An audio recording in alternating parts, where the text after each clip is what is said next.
자, 2장을 공부하겠습니다. 2장의 주제는 원자, 분자, 그리고 이온, 그리고 화학 명명법, 그리고 매우 중요하게도 어떻게 그 원자의 구조가 밝혀지게 됐는지를 역사적으로 한번 훑어봅니다. 이 내용은 이렇습니다. 일단 화학의 아주 초기의 간단한 역사, 그리고 이제 화학 법칙이 발견된 그런 과정, 그리고 이제 아주 원자 이론하면은 달턴이죠. 달턴의 원자 이론, 돌턴이라고 발음하겠습니다. 그리고 이제 원자 구조를 알아내기 위한 1900년 초에 유명한 아주 뛰어난 과학자들의 업적들, 그리고 이제 현대는 원자 구조를 어떻게 보고 있느냐, 그리고 분자와 이온들, 그리고 이제 주기율표에 대해서 잠깐 말씀드리고요. 간단한 무기 화합물을 어떻게 명명하는지 알아보겠습니다. 자, 먼저 우리 화학의 역사에 대해서 한번 알아보도록 하겠습니다. 화학의 역사는 매우 깊습니다. 이제 길게는 BC 1000년까지 그 이전까지 거슬러 올라가죠. 왜냐, 사람이 이제 죽으면은 특히 이제 뭐죠, 그 이집트에서 이제 그런 일을 했죠. 이거를 미라를 만들고 거기에다 이제 향유를 부어서 이렇게 보관하는 그런 경우가 있었습니다. 그런 다음에 이제 여러분들 보면은요, 철기 문명이 이제 발달하죠. 철기 문명이 발달해서 예를 들어 히타이트 같은 경우는 철기를 문명이 발달했어요. 다른 종족에 비해서. 그래서 그 문명을 앞세워서 이웃 나라를 많이 침공을 했지요. 그러니까 예를 들면은 여러분들 혹시 모세가 주인공인 이집트 왕자라는 그 만화 영화를 본지 모르겠습니다. 거기에 보면은 처음에 이제 모세가 히브리인인데 이제 애굽에 이제 이게 그 히브리인이 이주해서 이제 살고 있었잖아요. 여러분 성경에 보면 잘 나옵니다. 창세기에 보면은. 근데 이제 출애굽기에 넘어와서는 이제 오랫동안 살았습니다. 애굽 땅에서. 그래서 엄청나게 숫자가 불어났어요. 그래서 몇백만 명을 불어났는데, 그러니까 이제 애굽 사람들이 이제 두려워해서 막 고된 노역을 시킨 거죠. 근데 그때 이제 모세가 태어났습니다. 그죠? 이제 그 당시에 그 영화를 보면은 모세는 그렇지만 어디서 성장했죠? 애굽 왕궁에서 성장을 했습니다. 그때 히타이트 민족이 쳐들어오는 장면이 나옵니다. 그거는 역사적으로 사실입니다. 그러니까 히타이트 민족이 철기 문명이 그때 있었어요. 그러니까 그때가 언제입니까? 모세가 이제 기원전 언제죠? 상당히 오래전입니다. 그죠? 철기 문명이 있었다는 거죠. 어떤 광석에서 철을 분리해낼 수 있는 기술이 발달했다, 이제 그겁니다. 이거는 이제 BC 언제입니까? 1000년보다 훨씬 전이죠. 그리고 이제 그렇지만은 과학은 발달하지 않았어요. 어떻게 해서 그 철을 분리해내는 법을 발견했는지는 모르겠습니다만은 실제로 이제 과학다운 과학이 발달한 것은 이제 그리스로 넘어왔습니다. 그러니까 이제 BC 400년 경우에 그리스의 철학자인 엠페도클레스라는 사람이 만물은 뭘로 구성되어 있느냐? 만물은 네 가지 물질로 구성되어 있다. 흙, 불, 공기, 그리고 물로 되어 있다. 물론 이 전에 철학의 아버지라고 불리는 사람은 탈레스입니다. 탈레스는 만물은 다 물로 구성되어 있다. 그죠? 물론 그 사람도 틀리고 이 엠페도클레스도 틀린데, 어쨌든 엠페도클레스는 더 그래도 좀 나아간 거죠. 이 네 가지 물질이 서로 이제 상호작용해서 모든 것이 이루어진다 이렇게 했어요. 탈레스는 다 물은 만물의 근원이다, 이제 그렇게 이제 얘기를 했죠. 자, 이때부터 이제 어떤 과학이 발달했다기보다는 어떠한 굉장히 이렇게 사변적인 그런 단계에 머물렀습니다. 그래서 이제 물질이 어떻게 구성됐느냐. 그래서 이제 물질은 일단은 아주 무한대로 쪼개질 수 있다. 그죠? 그렇게. 그리고 또는 아주 매우 작은, 그죠? 어, 나눠지지 않는 어떤 입자로 됐다. 이제 그런 여러 가지 썰이, 그건 단순히 실제로 해본 건 아닙니다. 단순히 이제 머릿속에서 그렇게 생각한 거죠. 그 뭐죠? 여러분들 물질은 그 더 이상 쪼개지지 않는 어떤 물질로 구성되어 있다. 그렇게 주장하는 사람이 누구죠? 그게 누굽니까? 데모크리투스, 그죠? 아마 맞을 겁니다. 이제 그러다가 이제 한참 시간이 흘렀어요. 한 2000년 정도 흐른 다음에 그때 이제 연금술사들이 활동하기 시작했습니다. 알케미스트. 이때가 이제 직접 본격적으로 이제 화학이 발달한 시기라고 볼 수 있어요. 연금술사의 목적은 뭡니까? 아주 싼 물질을 이용해서 아주 비싼 금 같은 그런 물질을 만들어내는 거죠. 이제 그게 목적이죠. 그게 이제 핵 반응을 통하면 가능할지도 모르겠지만은 당시 기술로는 어림도 없던 그런 내용이었는데 어쨌든 이런 과정에서 이제 화학이 발달했죠. 그래서 연금술사들은 나름대로 막 그냥 실험을 막 많이 했어요. 그 나름대로 어떤 지식을 가지고 있었습니다.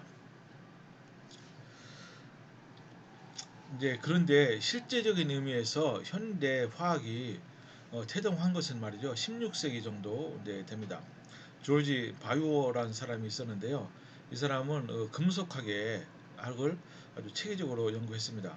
이제 그러다가 파라셀수스라는 사람이 나타났죠. 이 사람은 뭐 다양한 활동을 했습니다. 이 사람을 한마디로 분류하면은 연금술사라고 분류할 수가 있는데 어떤 무기물을 의학적으로 사용한 이제 하기도 하고 그렇게 이제 상당한 기여를 했습니다. 자세한 내용은 여러분들이 인터넷 찾아보면은 아주 잘 나와 있어요. 그런데 진짜 그 현대 이런 과학의 눈으로 볼 때 최초의 진짜 본격적인 화학자라고 하면 말이죠. 이 로버트 보일을 들 수가 있습니다. 이 로버트 보일은 영국 사람이죠. 아주 경건한 그런 사람이었습니다. 어, 왜냐, 이제 이 전까지는 그 실험을 해도 어떤 정량적인 실험을 했다기보다는 이제 정성적으로 뭘 섞었더니 뭐가 나오더라 뭐 그런 식으로 이제 실험을 했죠. 그렇지만 이제 로버트 보일은 아주 정량적인 실험을 했습니다. 여러분 이제 곧 나오겠지만은 보일의 법칙이라고 있습니다. 기체의 법칙 중에서 기체의 부피와 압력은 서로 반비례한다. 이제 그게 보일의 법칙인데 그것을 발견한 사람이죠. 그 실험을 위해서 아주 정교한 실험 기구를 제작하고 그리고 실제로 실험을 했습니다. 그래서 이제 이 로버트 보일은 실험을 해서 어떤 원소라는 그런 개념을 도입했죠. 그죠? 그래서 이제 물질이라는 건 뭐냐? 서브스턴스라는 것은 이거는 원소인데 이것이 이제 두 개나 그 이상의 더 단순한 물질로 어, 이제 나눠지지 않는 상태, 그죠? 이제 그걸 원소라고 했습니다. 그리고 이제 그 연금술사들의 이제 견해를 여전히 이제 고수를 했습니다. 어, 메탈은 어, 이 뭡니까 실제적인 원소가 아니다. 이제 뭐냐면은 메탈은 한 메탈에서 다른 메탈로 이제 바꿔질 수가 있다. 이제 그렇게 생각을 했습니다. 이제 그런 다음에 17세기와 18세기에 들어와서 그 연소라는 것에 대해서 사람들이 많이 관심을 갖기 시작했습니다. 연소 뭐가 타는 그런 현상이죠. 그 중에 대표적인 사람이 조셉 프리스틀리라고 이 사람이 뭘로 제일 많이 알려져 있냐면은 산소를 발견한 사람으로 알려져 있어요. 물론 사실은 조지 스타일이라는 사람이 이 산소를 먼저 발견했는데 근데 발표를 안 했습니다. 그 대신에 이제 뒤늦게 발견한 그러니까 산화은이라는 그런 빨간색의 그런 물질이 있거든요. 근데 그것을 쪼였더니 햇빛에 이제 막 쪼였더니 여기서 이제 이게 분해되면서 산소가 이제 나오죠. 그걸 이제 발견하고 발표를 했어요. 이 당시만 해도요, 영국에서는 굉장히 과학적인 그런 활동이 활발했습니다. 그래서 자기가 뭘 발견하면요, 그것을 이제 발표를 해요. 그런 전통이 세워졌습니다. 뉴턴도 그랬죠. 물론 뉴턴은 위대한 발견을 많이 했어도 성격이 워낙 내성적이고 다른 사람들과 얽히는 것을 싫어해서 그 자기 발견한 것을 꼭꼭 오랫동안 숨겨뒀죠. 어쨌든 이 조지 스탈은 그래서 발표를 안 해서 실제적으로 산소를 발견했음에도 불구하고 실제 산소 발견의 공로는 조셉 프리스틀리라는 사람에게 돌아갔습니다. 근데 이 프리스틀리는 참 대단한 사람입니다. 대단하면서도 참으로 뭐랄까요, 좀 고집이 셌달까요? 이제 그랬어요. 이 사람은 과학자지만은 본인 스스로는 나는 과학자가 아니고 성직자다 그렇게 생각을 했습니다. 성직자예요. 요즘 말로 말하면 목사님이죠. 그런데 영국의 국교도가 아니었습니다. 비국교도. 그 보고 넌 컨포미스트라고 하는데 어, 그 대표적인 사람이 누군지 아세요? 여러분요? 국교를 하면은 영국의 국교는 뭡니까? 성공회죠, 그죠? 처치 오브 잉글랜드. 성공회 그 멤버가 아니었어요. 그래서 이제 당시에 이 비국교도는 이제 국가로부터 큰그 핍박을 좀 받았습니다. 대표적인 사람이 누구냐면은 여러분 천류역정을 쓴 존 버년 같은 사람이 이제 그랬습니다. 그 사람들이 뭐 잘못해서 그런 게 아니에요. 오히려 훨씬 더 경건하고 더 말하자면은 헌신된 사람인데 단지 성공의 소속이 아니라고 해서 이제 핍박을 받은 거죠. 이 조세 프리스트도 이제 그랬습니다. 그래서 나중에는 영국을 떠나서 미국의 플로리다에 가서 정착해서 거기서 살다 죽었죠. 그래서 미국 화학회가 있습니다. 우리나라 화학회도 있고요. 미국 화학회에서 수여하는 여러 가지 메달이 있는데 가장 권위 있는 메달이 프리스틀리 메달이에요. 그 메달 한번 받으면은 굉장한 영예죠. 그죠? 어쨌든 이제 그런 삶을 살았습니다. 그것뿐만 아니고 이 사람은 아주 정치적으로 굉장히 활발했고 아주 다양한 요즘 말하면 굉장히 팔방미인격인 아주 진짜 활동을 많이 하고 아주 뛰어난 사람이었습니다. 어, 그래서 근데 조셉 프리스틸리 화학의 관점에서 이 조셉 프리스틸리 하면은 산소를 발견자로서 굉장히 명망이 높았지만 아주 이 사람이 결정적으로 실수한 것이 하나 있습니다. 뭐냐, 이 사람은 플로지스톤 이론에 아주 심취했어요. 이런 플로지스톤 이제 들어보셨습니까? 그러니까 모든 물질이 탈 때는 여기 플로지스톤이라는 것들이 뭐 탈 때뿐만 아니고 반응할 때는 이 플로지스톤이라는 이 뭡니까 이뭐 가상의 입자가 가상이 아니죠. 이 사람 실제로 믿었으니까 이것이 관여한다. 이제 그렇게 생각했습니다. 탄다. 타면은 어때요, 여러분요? 물질이 나무가 타면은 재가 되고 굉장히 가벼워지죠. 그래서 이 사람은요 플로시톤이 빠져나갔다 그렇게 생각했습니다. 그죠? 아니면 철이 녹슨다. 녹쓰는 건 어때요? 무기가 늘어난 거예요, 줄어드는 거예요? 늘어나는 거죠. 산화가 되니까 외부에서 산소랑 반응하니까 그러면은 플로지스톤이 이제 거기에 들어갔다. 그렇게 이 사람은 생각했고 이것이 이제 한동안 또 유럽의 화학계에 이게 받아들여졌습니다. 플로시스톤 이론이. 근데 이것을 아주 철저하게 이것을 부정한 사람이 누구죠? 프랑스의 유명한 화학자 라보아제가 이것을 완전히 부정했습니다. 좀 이따 나옵니다. 저 2장이 아니고 이제 라보아제는 어, 이분이 아주 유명한 사실 화학자로서 라보아제가 이저 프리스틸리보다 더 명망이 높다고 할 수 있어요. 왜냐하면은 이 사람이 이제 어, 발견한 법칙이 질량 보존의 법칙이죠. 그죠? 물질은 어떤 반응을 이제 하더라도 반응 전후에 질량이 변하지 않는다. 그래서 라보아제가 어, 가장 즐겨 썼던 실험 도구는 저울이었다고 합니다. 저울. 그래서 정밀하게 이 반응 전후에 무게를 재봤더니 이제 동일하다. 그래서 질량 보존 법칙을 주장했죠. 근데 사실 엄밀한 의미에서 이 질량 보존 법칙은 맞아요, 틀려요? 틀리죠. 그 뭐가 맞습니까? 에너지 보존 법칙입니다. 만약에 반응이 핵 반응이면은 질량이 어떻게 돼요? 늘어나거나 줄어들 수가 있습니다. 그죠? 핵 융합하면은 질량이 잠깐만요. 늘어나나요? 핵분열하면 질량이 줄어들고 핵융합을 하면은 잠깐 헷갈리는데 그거는 여러분 이제 저기 나중에 저핵 핵에 관해서 설명할 때 제가 다시 말씀드리도록 하겠습니다. 죄송합니다. 갑자기 생각이 안 나는데 어쨌든 이 조셉 프리스틀리는 이 플로지스톤 이론을 아주 죽기까지 고집했습니다. 그래서 라보아지랑 아주 대경론을 벌였죠. 그런 한 가지 화학자로서 말하자면은 실수를 했습니다. 여기 나오네요, 여기죠. 안토안 라보제. 그래서 이분도 이 연소를 아주 면밀히 이제 연구한 끝에 이 질량 보존 법칙이라는 것을 이제 발견했습니다. 그죠? 질량이 지금 보면 사실 당연합니다. 핵 반응이라는 것은 사실은 거의 드무니까 우리가 이제 실험은 거의 하지 않죠. 그러니까 이제 물질이 어디로 도망가는 것이 아니죠. 그죠? 물질은 창조되거나 파괴되지 않는다. 이게 이제 어떻게 보면은 에너지 제 연력학 제1법칙, 즉 에너지 보존 법칙과도 관계가 있다고 볼 수 있어요. 그죠? 그러니까 어때요? 반응 전후 질량이 동일할 수밖에 없죠. 그죠? 지금 보면은 너무너무 당연한 건데 이저 조셉 프리스틀리는 그거를 인정하지 않았습니다.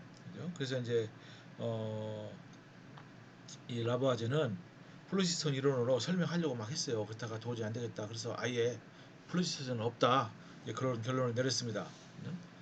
근데 이제 이 앙뚜안 라보아제가 굉장히 이제 위대한 화학자였는데 참 일생이 아주 정말로 너무 비극적으로 끝났어요. 왜냐면은 자기 이제 화학 실험할 때 어 이제 실험 기구를 이제 만들기 위해서 돈이 필요하죠. 그래서 세금 징수원이 했습니다. 그래서 세금을 막 걷었어요. 이게 진짜 착취했는지 잘 모르겠습니다만은 근데 그 당시 언제냐면은 프랑스에 프랑스 혁명이 일어나는 그런 시기였어요. 그래서 그 당시는 어때요? 지식인들이 무지무지 많이 죽었어요. 프랑스 혁명 그 기간 동안에 뭐 하기야 왕과 왕비도 다 이제 이 저 기요틴으로 다 이제 어, 단두대 이슬로 사라지게 할 정도였으니까 그래서 이제 이 라보아제도 사실 아무 별 잘못이 없었어요. 근데 이제 단두대 이슬로 머리가 달려서 죽게 되었죠.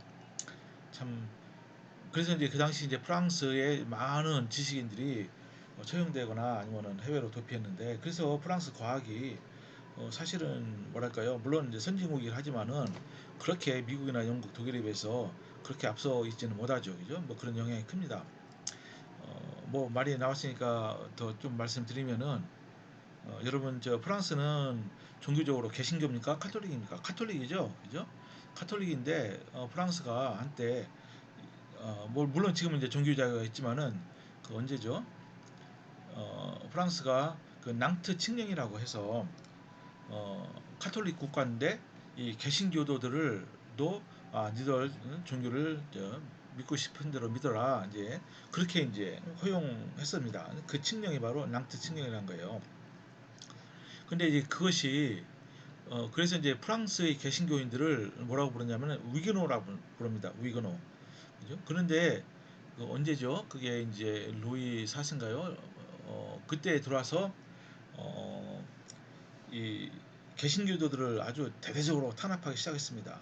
예를 들면은 혹시 여러분들 중에 이제 카톨릭 신도 있으면은 제가 그걸 좀 죄송하긴 한데 그냥 어, 말씀드리는 겁니다. 뭐 저는 뭐 전혀 거기에 대해서 여러분들 다른 편견을 갖고 있지 않습니다. 근데 이제 그때 이 개신교도들을 막그 핍박하니까 위군노들이 다른 데로 다 피신했어요. 스위스라고 위에 네덜란드, 벨기에 막 그런데 독일 그런 데로 막 다 피신했습니다. 근데 위군노들이 어떤 사람이었냐? 다 지식인들이었어요. 지식인들, 상공인들. 그래서 그들이 가는 곳마다 이 산업이 발달했죠. 지식이 발달하고, 그죠? 이제 그러니까 우리가 사실 포용을 해야 됩니다. 포용을 하고 그래야지 그렇지 않으면은 어, 이 국가적으로도 큰 손실을 끼칠 수가 있습니다. 어쨌든 그래서 이제 라보아제가 사실은 위대한 화학자였는데 이제 비극적으로 이제 삶을 마감했다 한번 말씀드리고요. 그래서 이제 여기 이제 부인과 함께 있는 것을 이렇게 그림으로 그린 겁니다. 그죠? 조셉 프라우스라는 사람이 있어요. 이 사람은 그다지 잘 알려져 있지 않은 사람인데요. 어떤 거를 이제 법칙을 발견했냐? Law of Definite Proportion 이게 뭐냐면요. 이제 한 어떠한 이 원소들이 이제 서로 이제 결합을 할 때 원소들이 이제 여기는 화합물이죠 화합물 결합해서 화합물을 이루잖아요 화합물은 아주 정확하게 같은 비율로다가 이제 질량으로 봤을 때 결합한다 이제 그런 걸 갖다 우리가 law of definite proportion 이게 뭡니까 일정 비례 법칙 모르겠습니다 어쨌든 근데 여러분 이제 뒤에 이제 돌튼도 나오는데 그 사람은 이제 뭐 멀티플 프로포션 우리말로 하면 배수비례 법칙을 발견했잖아요. 이제 그런 거 여러분 용어에 너무 이렇게 집착하지 마십시오. 이런 거 뭐만 알면은 단번에 해결되냔 말이죠. 보세요. 존 돌턴. 이분은 아주 유명하죠. 원자론으로. 어, 고등학교 교사였어요. 대학 교수도 아니고. 그래서 이분이 발견한 법칙이 뭐냐? 보십시오. 먼저 이거부터 보죠. 한번 이거부터. 예, 이거부터 이제 해놓고 갑시다. 갑자기 안 나오네요. 그냥 배수비례 법칙이라는 것을 발견했습니다. 그게 뭐냐면요. 어떤 원소 예를 들어서 A와 B가 결합을 하는데 반응을 해서 이제 화합물을 이루잖아요. 그러니까 A와 B가 B의 입장에서 볼 때 A에 상대적으로 이게 이제 여러 가지로 이제 결합을 할 때 그 B가 B의 관점에서 볼 때 그 A라는 화합물, B라는 화합물이 있으면은 거기에 들어있는 B의 그 원자의 개수는 항상 일정하다는 거야. 항상 어떤 정수비로 된다는 것이 바로 배수 비례의 법칙이에요. 그죠? Law of Multiple Proportion.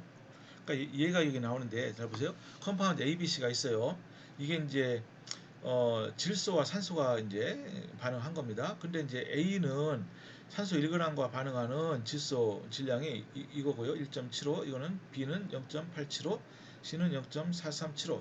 그러니까 산소 1g이니까 요 질소가 다 양이 다 다르죠. 그러니까 다른 화합물이 생길 거 아닙니까? 그렇지만 요 한번 질량을 보십시오. 묘한 뭐가 보이죠, 그죠? 한번 이걸 나눠 보세요. 이걸 나누면은 말이죠. A와 B를 나누면 2대 1이고요. 또 B와 C를 나누면 또 2대 1이에요. 그러니까 A와 C는 4대 1이 되겠죠. 그죠? 4대 1. 그러니까 산소는 일정해도 그 결합하는 질소가 마구잡이로 그냥 막 결합하는 것이 아니고 정수비로 이제 결합한다는 겁니다. 그죠? 그래서 이것을 Law of Multiple Proportion 이렇게 명명을 했습니다. 그죠? 근데 이거는요. 그래서 돌튼이 위대한 점이 이걸 해석했다는 데 있어요. 정확히 해석했다. 어떻게 해석했느냐? 왜 그러느냐? 정수비라는 것은 어떤 물질이 있어서 어떤 더 이상 분해되지 않는 어떤 그게 이제 원소죠. 원소가 있어서 그래서 결합하는데 어? 분해되지 않으니까 어때요? 1대1로 결합하든지 1대2든지 2대3이든지 이 정수비로밖에 결합을 할 수 없을 거 아니에요? 그 당연히 이제 논리적인 규결이죠. 그죠? 그렇게 이제 이런 어떻게 보면 좀 단순한 실험으로부터 위대한 그 아토믹 티오리를 이제 처음 이제 제창을 했습니다. 그죠? 그러니까 위대하죠. 실험은 단순했지만은 그것을 해석하는 데 있어서 아주 통찰력을 발휘했습니다.